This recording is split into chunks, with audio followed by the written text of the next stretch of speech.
Welcome to our channel. Today we how to verify your revenue with Fiverr, detailed guide step by step clearly.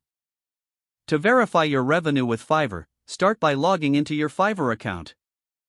Locate the Analytics tab on the dashboard. Click on it to access your account's performance metrics.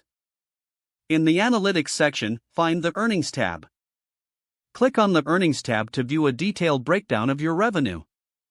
Here, you will see different categories like completed orders, pending revenue, and cleared funds. Make sure to review each category carefully. Next, if you have multiple gigs, ensure you check the performance of each individually. To do this, navigate to the Gigs section from the main dashboard. Select each gig to view its specific earnings and performance metrics.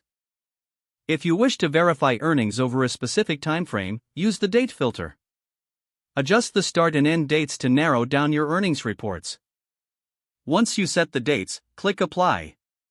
This will show you your earnings during that selected period. For a comprehensive review, download the earnings report. You can find the download option in the Earnings section.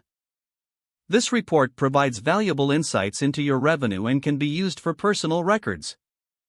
If you encounter discrepancies, review your completed orders list and any pending orders. Check for any cancellations or refunds that may have affected your total revenue. For further verification, consider cross-referencing with your PayPal or bank statement. Once you have verified all details, keep your records organized for future reference. This will help streamline your financial management on Fiverr.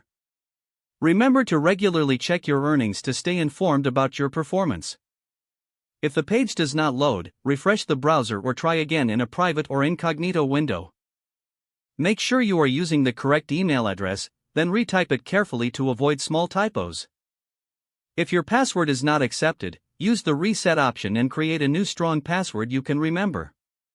Check your spam folder for verification or security emails, then complete any requested confirmation steps. Enable two-factor authentication if available to improve account security and reduce unauthorized access risk. After signing in, review your profile details so your contact information and settings are accurate and current. Don't forget to like this video and subscribe to our channel for more step-by-step tech guides.